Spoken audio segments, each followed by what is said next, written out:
My next guest is a best-selling cookbook author, an Emmy award-winning TV personality, and renowned restaurateur. And now, Lidia Bastianich is telling her story in her own words. Lidia, A Life of Love, Family and Food is Bastianich's very first memoir, and I am honored that she is joining me in studio this morning. Lydia, thank you for being here. Buongiorno, Ben. Congratulations on the book. Congratulations on the recent Emmy win. Oh, thank you. Thank you. Yes. But this is new for you. This is not a book of recipes. This is the tale of your life. Right, Ben. I have 13 cookbooks, and, you know, I always thought people wanted from me recipes and what I cook, and they do, and I love it.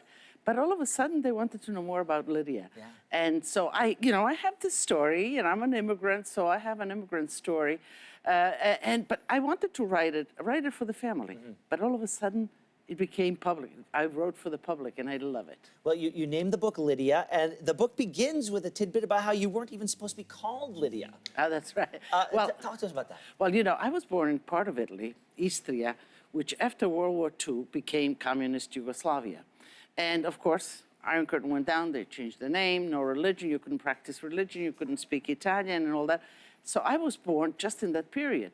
My mother baptized me secretly. Her sister was my kind of santo, as we call. Her name was Lydia. My mother told her, put Juliana, but she put Lydia first. So for the first 8-9 years of my life, I was Juliana. My mother still calls me Juliana. But really, officially, I'm Lydia. I've got to say, I have a tough time remembering things that I did last week. Talk to me about the process of going all the way back to the beginning of your life and putting together a story that makes sense and that is your truth. Well, you know, Ben, when we left, and it was communism, and the whole family was not allowed to leave. My mother, my brother, and I went to visit relatives on the other side of the border. My father remained, then he escaped. So it was kind of a dramatic leaving, like being plucked out of the earth at someplace. And so for me, I had my grandmother, my friends, I didn't say goodbye to anybody. So I would keep these memories, even the food, that's how my passion for food.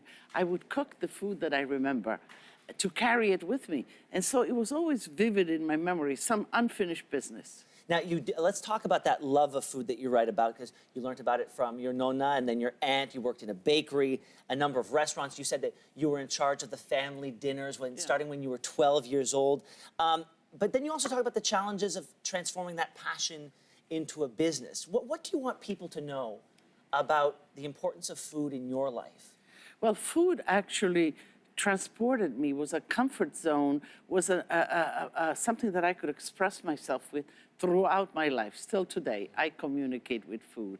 And it does go back, Ben, to that kind of young, insecure child that was pulled out of a comfortable home and put into the world. You know, Trieste, we were 2 years in a political refugee camp, then came here to America, not having anybody, not speaking the language. So all these insecurities, food was my connector. I expressed love. When I cooked, I connected with grandma, with the flavors. So it was always my comfort zone, and I still do it today. Lydia, you know, you are so successful as a business person, but your family is also so very important to you. And I know that we ask of women this question of work-life balance that we don't often ask men, but I think in your case, because both have been so important to you, I think a lot of people would like to know what your secret to balancing those two things has been. Well, I think, you know, just strength, security of yourself. And I had those worries too when I had my children, working hard. Where is my priority? But I knew I needed to work. We had lots of loans to pay and whatever, and family to feed. And I just had a new child. So what do? You know, a wise pediatrician told me, he says, Lydia, children want happy parents. You do, because you wouldn't be happy if you didn't fulfill yourself. So fulfill yourself, go on, do as much as you think you can do. Bring the children, and don't forget to involve the children in your success. And I did, you know. I just dragged them along with me, if you will.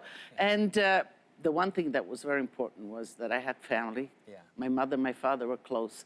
So at night, when I had to work, they were home with the children. Lydia, I could talk to you all day. Unfortunately, we have to go. Congratulations on yet another success in your career and in your family. We appreciate your time today. Thank you, Ben. Thanks for being here.